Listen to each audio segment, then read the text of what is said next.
Joel Embiid should be the MVP. Now, to many Philadelphia fans, that's going to be the statement of the obvious. But to the national media and to NBA fans who aren't Essex fans, there needs to be a telling of the tale, which I feel personally has not been done enough, or it's been done with caveats. I'm not going to give the caveats, meaning we're not going to dive into Nikola Jokic, and we're not going to dive into Giannis Antetokounmpo, aka the Greek Freak. That's not what we're going to do today. Today, I'm just going to take the time to appreciate and explain why Joel Embiid should be the MVP. Any discussion about Joel Embiid, a lot of the times it's centered around his offense, rightly so, because Joel Embiid is the Michael Jordan of big men. You heard me right. It doesn't get appreciated enough. It doesn't get talked about enough. But Joel Embiid is the hardest mofo to cover in the association. Not LeBron, not Giannis, not even Steph. Joel Embiid is the hardest man to cover in the game. And we'll get this out of the way because people are going to complain about it. What about the FIFOs? What about it? You have your hand on his hip. You're not supposed to have your hand on the hip. Rifu, foul. Stop putting a hand on the hip. Seriously. You're already disadvantaged enough by his ability to hit shots and his ability to get to the rim. The least you could do to help yourself is to not put your hand on the hip. Seriously. Why are you forechecking a 7-footer in the first place? So yes, you have foul problems because you're literally touching and grabbing and sometimes otherwise pulling the man. Yes, you're committing a foul. I just find it funny. Someone say, oh, the whip is not a natural move. You putting your hand on his hip is not a natural move either, but I don't hear anyone complaining about that. It's just, again, it's just hilarious. So let's get out of the way. You're fouling. You're fouling. And you're sending him to the line.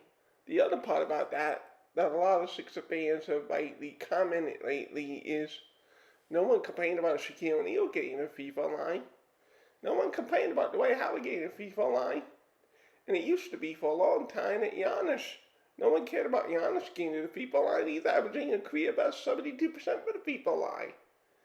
No one complained about the other guy getting a FIFA line because would you rather send a guy that's shooting 72% for the FIFA line? Or would you rather send a guy who's shooting even this year, which is actually kind of low for him, 85%? Yeah, I know I'd rather send a 72% guy too. But are you penalizing Joel's ability to draw FIFOs and make FIFOs because he's a good FIFO shooter? Rather than penalize that fact, we should celebrate that fact. How many years, decades have we seen big men trot to the FIFA line only to miss those FIFOs and negating the advantage that they have in the post because they missed the FIFOs? Now we have a big man who actually hits FIFOs not named Dirk Nowitzki, and we think it's a competitive disadvantage? We think it's something to criticize? Rather than it being something to criticize, I find it something to celebrate. Joel Embiid's ability to hit FIFOs and his ability to draw FIFOs is something to be celebrated, not scorned. Yeah, from time to time, quote unquote, foul baiting happens. But foul baiting happens with Giannis. It happens with LeBron. And until the rule change, it really happened with Steph Curry and Trae Young. How has anyone forgotten the whole stop in the middle of your progress to get a guy on your back? And I'm not talking about putting someone in jail. I mean literally just stopping still motion and not shooting or not moving until you feel the slightest bump. I think that move was a cajillion times more egregious. A cajillion times then whether you move your arm into a space and the defender has the arm in this space, as a defender, you have an opportunity for a solution. Don't put your arm in that space. You have an opportunity to counter. But can you counter a guy suddenly moving 90 miles an hour and then stopping in a still second? You can't. That's why everyone was up in arms. It should be an illegal play. And finally was. Because it's that right there, that is the true definition of a non-basketball play. And there's nothing basketball about that. The ball isn't going to do. You're not even attempting a shot. You're literally moving and then stopping. But it's not a basketball motion. But at the same time, as egregious as that was, and primarily in the playoffs, no one seemingly was held that as egregious as, oh my God, a rip through. But you can counter a rip through better than you can counter what Trae Young did. Just keep your hand out of the shooting pocket of Joel Embiid. That's it. That's literally it. Joel Embiid isn't, it's not as though he's bumping his shoulder into you, most of the time anyway, and drawing it out that way. And even times when he is putting his body into you in the paint. Guess what? You're literally just standing there. You're not even trying to play defense. You're hacking and pulling. And again, that's a foul. Not to elaborate on the point forever, but the point is you're fouling. And you can do something about it. There are foul ways and merchants where you couldn't do anything about it at all. But some players you still can't. But with Joel Embiid, as hard as he is to cover, and we're going to get into the many reasons why he's hard to cover, but you still have an opportunity as a defender to play good, solid defense on Joel Embiid. Al Horford did it. Marc Gasol did it. It's possible to play solid defense. Obviously, number one, you have to be strong in the MO. But the other part about it, which no one seems to understand, is Marc Gasol didn't put his hand on Joel Embiid's hip. Al Horford, by and large, for the most part, doesn't put his hand on Embiid's hip. So again, if these big men can play fundamentally sound defense and not put themselves in a position where their arms are viable to be through the rip through or the swing through and get fouls, why can't you? That's my big question. If you're going to complain about that, if there are national writers thinking basketball, if you're going to complain about that, I have a question for you. There are great defenders in this league who haven't fallen for it. What makes the average player, why is there a cop-out for bad defenders in the NBA? I just don't get it. I don't get the logic in giving a cop-out to a terrible defender instead of demanding better defense. That, to me, that just doesn't make any sense at all. So, okay. At the same time, I'm going to give a little bit of sympathy to the defense. Of course, in doing so, we are going to celebrate Embiid's greatness. Rick Carlisle said, and I quote, that Joel Embiid is a free-level scorer. So what does that mean? It means from the 3-point line, in the mid-range, and obviously in the paint. The swing move and the swim move and things like that obviously add to the complication of the fact that he could face you up to the basket. So you would want to play him close, not touching him like I just elaborated, but you would like to play him close. But if you don't play him close enough, he can hit that mid-range shot, and he can hit that 3-point shot up to 36% this year from beyond the 3-point line. And if you play him far enough, it's an open shot, and he can hit that any day. And the fact that he could put the ball on the floor, especially on one-on-one situations, means that if you're isolated with him on an island, he's going to score on you, or you're going to foul him one way or the other. As a matter of fact, I'll be honest with you, especially now in the last 35 games, I'd say, there were games at a time particularly the game today where we won, where I can honestly say, you missed some calls. The game against Toronto, you missed some calls. Quite a few of them. I'll be seeing reaction to the point that everyone was saying, oh my God, there are too many fouls. Oh my God, too many fouls. So now the fouls that are fouls aren't being called at all, which is to the disadvantage of Joel Embiid and an unfair advantage to what I said before, of poor to average defenders who can now just hack his ass. But even with all that, over the last 4 games, the guy's averaging over 37 points a night.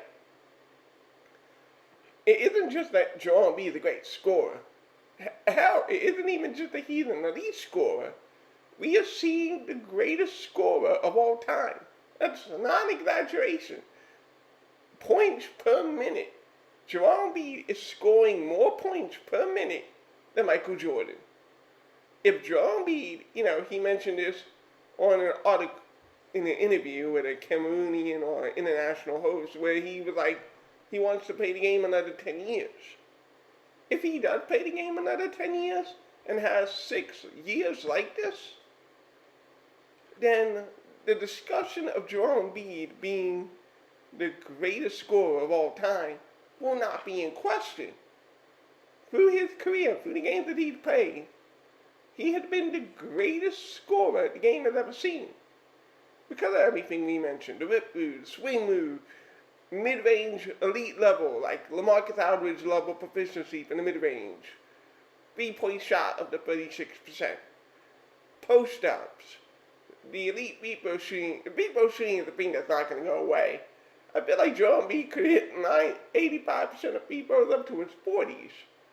So the question is, as you go into Embiid's later career, maybe he won't be dunking and stuff, but he'll be a more proficient LaMarcus Aldridge. It is very possible that this guy could play like LeBron into a second half of his career.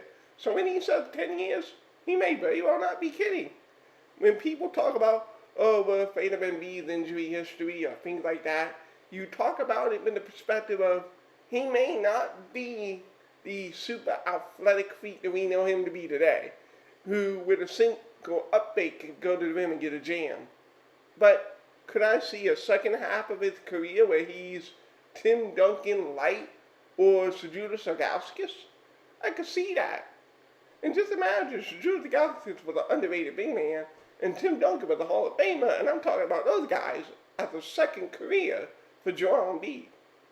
That speaks to the offensive dominance of Joel Embiid. Nikola Jokic, great guy, great passer. Out of the triple threat, there was a more dangerous player in the NBA than Nikola Jokic, in terms of the passing specifically. So I'll give him the praise and the popcorn for that. But Joel Embiid, individual scoring ability, and it doesn't matter anytime you need a bucket. To be able to have a guy who is a 7-foot Michael Jordan means that you can't guard him with anyone. You can't guard him with smalls because they'll just overpower him. You can't guard him with most bigs because they're just too slow. The man is a matchup nightmare for 100% of 100% of the NBA. Even with guys like DeAndre Ayton coming into the draft. Even with guys like Rudy Gobert. It doesn't matter. It does not matter who or what you put on him. There is not a single team in the NBA that can afford to pay him single coverage. So they don't. So the dude literally leads the league or among the league leaders in double teams. Even with the aforementioned James Harden, they're still doubling the shit out of him. Because even out of a pick and roll, especially out of a pick and roll, you can't guard this guy going downhill for all the reasons we talked about. So literally, Joel Embiid is the greatest offensive center that this game has ever seen. Career high average in assists too. So okay, it may not be Jokic level, but he's passing the ball out, he's hitting his teammates, and he's making the right decisions. I feel like the criticism for Joel Embiid's greatness on the offensive end this season has been unwarranted and frankly ludicrous. If literally we say Giannis Antetokounmpo, he is brought up as an MVP candidate, and I'm not putting anything on Giannis, and not about the opposite. I'm singing his praises. If Giannis Antetokounmpo is your other choice for MVP, just know that he's averaging basically an assist and a half more than Joel Embiid is. So Giannis Antetokounmpo has the same level of offensive dominance, the same level of ability to take over the game. He's a slightly worse free throw shooter. Defensively, they're both elite. Both of them are top 4 in win share, top 5 in win shares. Both of them are actually elite rim protectors. They can actually do the thing called protect the rim. So if it were a neck and neck between Joel and Giannis, I would have no complaints about that. But it's not. It's the guy in Denver who is a first-round exit, most likely than not. And I know that Chris Fusar mentioned that the playoffs don't matter, but, technically, because we mentioned that Giannis is winning the MVP every year, kind of does. Like, I'm sorry, is Nikola Jokic that much better than Joel Embiid and Giannis Antetokounmpo? I don't know about that, Bam. I don't know about that. Actually, I lean very heavily to no. I know I said I wasn't going to, but you just can't help it. Where you think, if you think about the competitors, then logically you're going to say, yeah, but this. So I'm going to leave you with that. Let's segment into that. Defense. Joel Embiid's defensive numbers, his raw defensive numbers, do not do justice to what Joel Embiid's been doing defensively over the last few years. Yes, his blocks per game are not as high as, for example, say Rudy Gobert. But what Joel Embiid has done instead is, for the times that he doesn't block shots, he intimidates shots. His ability to rotate from one side of the rim to the other side of the rim means that for every time that Matisse Thybulle loses a man because he's coming from behind, Joel Embiid is there to intimidate that shot. Whenever we have nobodies like Burkan Korkmaz and Shake Milton, if you haven't heard of them, it's for a very good reason, I promise you. Whenever these guys lose their man, Joel Embiid is there.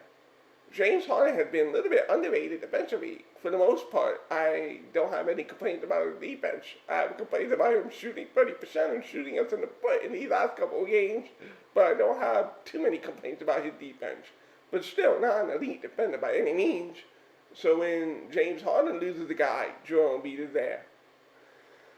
The man saves so many points. His defensive field goal percentage, once again, has to be on the top of the league. When I last checked a box score, the Raptor loss, you think, oh my God, the defense is terrible. Then you go look at the defensive box score, and you see that the Raptors only shot 34% against Joel Embiid. Elite defensive numbers.